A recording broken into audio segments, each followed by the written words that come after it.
प्रिय विद्यार्थियों, आज हम रसखान द्वारा रचित 11वां सवैया छंद से अध्ययन शुरू करते हैं। बर्मा में ढूंढो पुराणन गानन वेद। रसखान जी कहते हैं कि मैं उस परम स्वरूप श्री कृष्ण को ढूंढने के लिए ब्रह्मा के पास गया, अर्थात उसे ब्रह्मा में ढूंढा। पुराणन गानन यानी पुराणों के गीतों के अंदर उसे ढूंढा। वेद ऋचा सुनी चोगने चायन, वेद की ऋचाओं को, मंत्रों को चोगने चाव के साथ मैंने उनको सुना कि कहीं श्री कृष्ण के उस स्वरूप का ज्ञान हो जाए।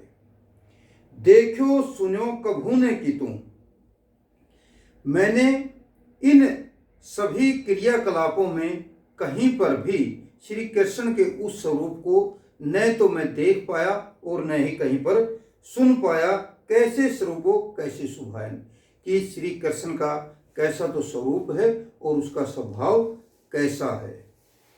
टेरत हेरत हारी पर्यो रसखानी, रसखान जी कहते हैं कि मैं श्री कृष्ण को पुकारते पुकारते और खोजते खोजते थक गया।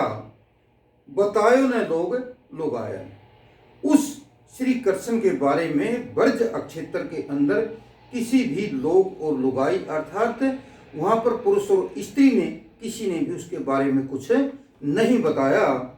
देखो दूरो वह कुंज कुटीर में, दूरो छिपे हुए, और देखो कि वह तो जब मैंने उसको देखा कुंज कुटीर में, यानी कि कंज कलियों के अंदर वह छिपा हुआ बैठो पलोटत राधिका पायन, वह राधिका यानी कि राधा के पायों को दबाने में लगा हुआ था। कहने का भाव है कि श्री कृष्ण जी अपनी प्रेम लीला को दिखाते हुए वह उन कुंज में अपने श्रृंगार परक में रत होकर वह राधा के पांवों में, राधा के प्रति अपना प्रेम दर्शाने में लगा हुआ था, उसके पांवों को दबाने में लगा हुआ था। यानी कि श्री कृष्ण राधा के प्रति अपना प्रेम भाव प्रकट करते हैं।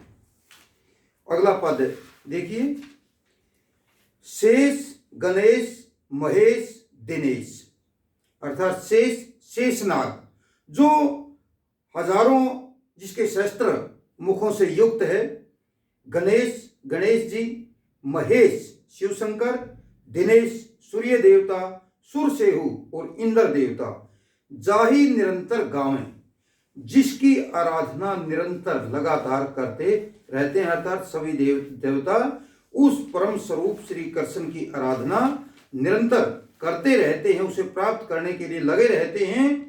जाहि अनादि अनंत अखंड, यानी कि जिसको, जो यानी कि सुवेद बतावें, यानी कि वेद जिसे अनादि, जिसका आदि नहीं है, अनंत अंत नहीं है, अखंड जिसके खंड नहीं है, अछेद अभेद और सुवेद बतावें, यानी कि वेद उसे अनादि अनंत अखंड अछेद और अभेद बताते हैं।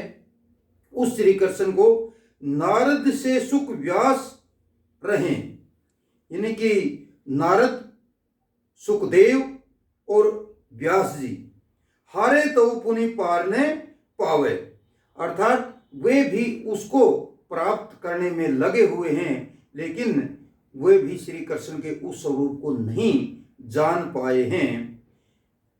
यानी जिस श्री कृष्ण के उस स्वरूप को ढूंढने के लिए, जानने के लिए सभी देवी देवता अपने प्रयास में लगे हुए हैं, उसी स्वरूप को ताही अहिर की छोरियां, उस अहिर की बालाएं, ब्रज क्षेत्र की बालाएं, अहिर की लड़कियां छछिया भर छाछ पर नचावें, यानी कि थोड़ी सी लस्सी के ऊपर उसे नाचने के लिए मजबूर कर देती हैं, अर्थात वो उसे नचाती हैं। यानी जो देवताओं के हाथों में भी नहीं आता है, उसी श्री कृष्ण को अहिर की लड़कियां थोड़ी सी छाछ के ऊपर नचाती हैं। कहने का भाव यहाँ पर कवि का है कि श्री कृष्ण जब कोई निश्चल प्रेम करता है उससे, तो वह उसके वशीभूत होकर उसके प्रति अपना समर्पण का भाव दर्शाता है, वह उसी के प्रति समर्पित हो जाता है। अगले पद में देखिए, जा दिन ते वह नंद को छोड़ो। इस पद में एक ब्रज की सखी अपनी दूसरी सखी से कह रही है कि मैंने जिस दिन से उस राजा नंद के बेटे को देखा है, या बन धेनु चराई गयो है। अर्थात जब से श्री कृष्ण राजा नंद का बेटा इस वन के अंदर गायों को चराने के लिए आया है, अर्थात जब से उसने इस ब्रज क्षेत्र के अंदर गायें चराई हैं, मीठी ही ताननी गोधन गावत, अपनी बांसुरी की धुन पर मीठी तान देकर गोधन यानी गायों का जो गीत है वो गाता है। बैन बजाई रिझाई गयो है, अर्थात उसने अपनी बांसुरी की धुन से मन को प्रसन्न कर दिया, मन को मुग्ध कर दिया है। वादिन सो कछु टोना सोके, उसी दिन से कोई जादू टोने का असर उसके ऊपर हो गया है, अर्थात ब्रज की वो सखी वो गोपी उसी दिन से श्री कृष्ण के प्रति अपना प्रेम भाव दर्शाने लगी है, उसके प्रति मुग्ध हो गई है। रसखानी है में समाई गयो है, रसखान जी के माध्यम से वो गोपी कहती है कि उसी दिन से श्री कृष्ण उसके हृदय के अंदर समा गया है। कौ ने काहू की कानी करे, अर्थात अब किसी भी प्रकार की कोई लोक लाज नहीं रही है, अर्थात उसने सारी लोक मर्यादाओं को छोड़ दिया है। सगरो ब्रज वीर बिकाई गई है, और ऐसा प्रतीत होता है कि मानो ब्रज की सारी स्त्रियां उस राजा नंद के बेटे श्री कृष्ण के हाथों बिक गई है। यानी कि कहने का भाव है कवि का कि जो ब्रज की सारी औरतें हैं वो श्री कृष्ण के प्रति अपना प्रेम प्रदर्शित करती हैं और उनके ऊपर मुग्ध हो गई हैं, इसलिए उन्होंने सारी की जो लोक मर्यादाएं हैं उन लोक मर्यादाओं को छोड़ दिया है। अगले पद में, गोरज विराजे भाल लहलही बनमाल। पहले की पंक्तियों में श्री कृष्ण के रूप सौंदर्य का वर्णन करते हुए कवि रसखान जी कहते हैं, गोरज यानी कि गौओं के खुरों से उठने वाली धूल, विराजे भाल श्री कृष्ण के माथे के ऊपर तिलक के रूप में विराज रही है, सुशोभित हो रही है। लहलही बनमाल, और उसके गले में बनमाल यानी कि फूलों की जो माला है वो लहला रही है। आगे गैया पाछे गवाल, जिस प्रकार से जब वे गौओं को चराते हैं गवाले, तो गायें आगे आगे चलती हैं और जो गवाले उनके पीछे पीछे गावें मृदु तानरी, मधुर तान संगीत की मधुर जो ध्वनि वो पैदा करते हुए गा रहे हैं और गायें आगे आगे चल रही हैं। तैसी धुनी बांसुरी मधुर मधुर तैसी, और वैसी ही मधुर ध्वनि श्री कृष्ण जी अपनी बांसुरी से पैदा कर रहे हैं, अर्थात गायों को चराते हुए जिस प्रकार से ग्वाले अपनी मधुर तान छेड़े हुए गायों के साथ साथ चल रहे हैं, वैसी ही मधुर ध्वनि श्री कृष्ण जी अपनी बांसुरी से पैदा कर रहे हैं। बंक चितवनी, और श्री कृष्ण जी के अपने तिरछे कटाक्ष से, तिरछे नेत्रों से, तिरछी दृष्टि से मंद मंद मुस्कानी री, मंद मंद मुस्कुराते हुए चल रहे हैं। कदम विटप के निकट तटनी के आवे, यानी कदम के वृक्ष के पास से तथा यमुना नदी के किनारे के साथ साथ वो चल रहे हैं। गायों को चराकर जब वो आ रहे हैं तो उस यमुना नदी के किनारे के ऊपर जो कदम के वृक्ष खड़े हुए हैं उनके पास से श्री कृष्ण और ग्वाले यमुना नदी के किनारे के साथ साथ गुजर रहे हैं। अटा चढ़ी चाही पीत पट फहरानी री, तभी श्री कृष्ण व उन ग्वालों को देखकर एक सखी अपने मकान की चोटी के ऊपर अर्थात अटारी के ऊपर चढ़ जाती है और वह पीले कपड़े फहराना चाहती है, लेकिन वह श्री कृष्ण के प्रति आकर्षित हो जाती है और वह उसे देखती ही रह जाती है। रस बरसावे तन तपन बुझावे, यानी श्री कृष्ण का वह सौंदर्य रूप प्रेम रस की बरसात करता है तथा उसके तन तपन बुझावे, उसके शरीर के संताप को नष्ट करने लगता है, अर्थात उसकी तपन को बुझाता है।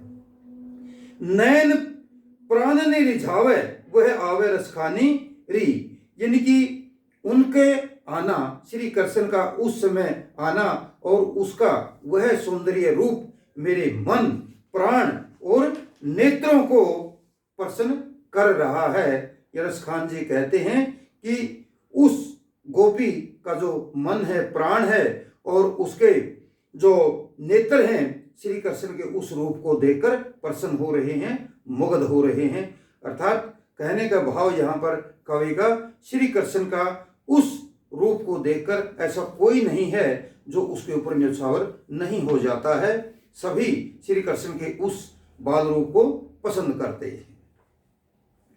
अगले पद में देखिए, प्राण वही जू रहे रिझी वापर।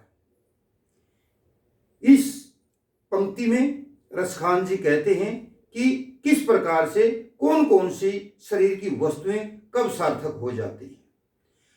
रसखान जी कहते हैं कि प्राण वही, प्राणों की सार्थकता इसी में है।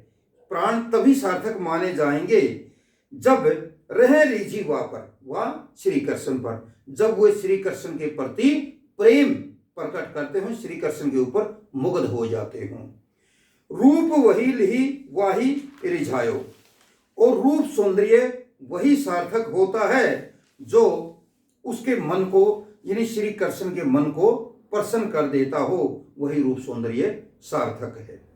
शीश वही जिन वे पर से पद, यानी कि सिर वही सार्थक है जो उसके वे पर से पद, पद पांव, जो श्री कृष्ण के पांव को स्पर्श करता हो, अर्थात झुककर श्री कृष्ण से आशीर्वाद प्राप्त करता हो, से वही सिर को सार्थक माना गया है। अंक वही जिनवा परसायो, और ध्येय यानी कि शरीर वही सार्थक है जिसने श्री कृष्ण के स्पर्श पा लिया हो, श्री कृष्ण के शरीर को जिसने छू लिया हो। दूध वही जो दुहायो री वाही, अब आगे चलकर दूध वही सार्थक बताया गया है जिसने श्री कृष्ण ने अपने हाथों से दूहा हो, अपने हाथों से जिस दूध को गायों के थनों से निकाला हो, वही दूध सार्थक माना गया है। दही सु सहीज वही ढरकायो, और दही वही सार्थक है जिसने श्री कृष्ण ने अपने हाथों से बिखेर दिया हो। और कहाँ लो कहो रसखानी, रसखान जी कहते हैं कि मैं और अधिक, इससे अधिक और क्या कहूं मैं, कि भाव वही जो वही मन भावो, अर्थात वही भाव सार्थक है जो मन को भा गया हो, अर्थात जो कृष्ण के मन में समाया हुआ हो, वही भाव सार्थक है। कहने का भाव यहां पर है कि श्री कृष्ण के मन को जो अच्छा लगता है भाव, वही सार्थक होता है। अब इसे अगला पद, बैन वही उनको गुण गाई, और यानी कि यहां हम जो बातें करते हैं, हमारे क्रियाकलाप होते हैं, उन क्रियाकलापों के बारे में बताया गया है कि कौन सी चीजें कब कब सार्थक होती हैं। बैन वही, बैन हमारी वाणी, वचन, शब्द, वही उनको गुण गाई, यानी कि वचन या शब्द वही सार्थक होते हैं जो श्री कृष्ण का गुणगान करते हैं, श्री कृष्ण की आराधना करते हैं। और कान वही उन बैन सो सानी, और कान वही सार्थक हैं जो श्री कृष्ण की उस मधुर वाणी को गान यानी कि सुनते हैं, यानी कि सुनने वाले कान वह सार्थक वही माने जाएंगे जो श्री कृष्ण की लीला या श्री कृष्ण की भगवत स्वरूप को सुनते हैं। हाथ वही उन गात सरे अरु, यानी कि हाथ वही सार्थक हैं जो श्री कृष्ण के शरीर की सेवा करने में लगे हुए हैं। जिन हाथों से श्री कृष्ण की सेवा हो वही हाथ सार्थक होते हैं। और पाऊ पाई वहु वही जो वही अनुजानी, पाई पाँव, पाँव वही सार्थक हैं जो श्री कृष्ण का अनुसरण करते हो, अर्थात श्री कृष्ण के पद चिन्हों पर चलने वाले पाँव ही सार्थक कहे हैं। जान वही उन प्राण के संग, रसखान जी कहते हैं कि जान वही यानी कि जो प्राण हैं वही सार्थक हैं जो उसके संग संग विचरण करे, उसके साथ साथ चले। और मान वही जो करे मनमानी, मान वही सार्थक होता है जो मनमानी करता है। यानी श्री कृष्ण के प्रति जो आराध्य भाव रखता है वही मान सार्थक है। त्यों रसखानी वही रसखानी, यानी कि तो रसखानी, रसखान जी कहते हैं कि वही रसखानी प्रेम स्वरूप श्री कृष्ण जो रस की खान है। यह यमक अलंकार है। रसखानी एक रसखान कवि के लिए है और दूसरा रसखानी यानी रस की खान। प्रेम स्वरूप श्री कृष्ण रस की खान है। रसखानी सो है रसखानी जो प्रेम रूपी रस की वर्षा करने वाले हैं, अर्थात श्री कृष्ण जी अपने भक्तों के ऊपर प्रेम रूपी रस की वर्षा करते हैं, उन्हें मुग्ध कर देते हैं, उन्हें आह्लादित आनंदित कर देते हैं। अगले पद में देखिए, लाए समाधि रहे ब्रह्मादिक जोगी। ब्रह्मा आदि जो देवता हैं वो भी योगी की समाधि लगाकर श्री कृष्ण को प्राप्त करने के लिए लालायित हैं। भय पर अंत न पावे, लेकिन फिर भी उनको ब्रह्मा आदि देवताओं को भी श्री कृष्ण का अंत प्राप्त नहीं हुआ है। सांझ ते भोर ही भोर ते सांझी शेष सदा नित नाम जपावे।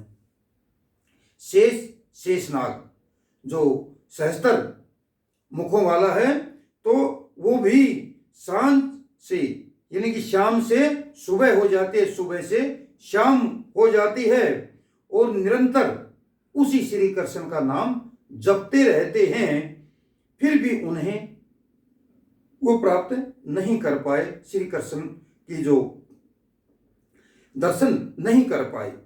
ढूंढ फिरे त्रिलोक में साख सुनारद नारद जी लेकर बीन बजावें।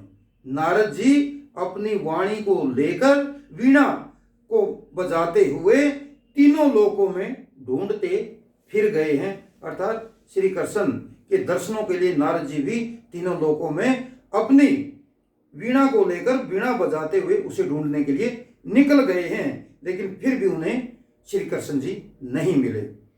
ताही अहिर की छोरियां छछिया भर छाछ पे नचावें।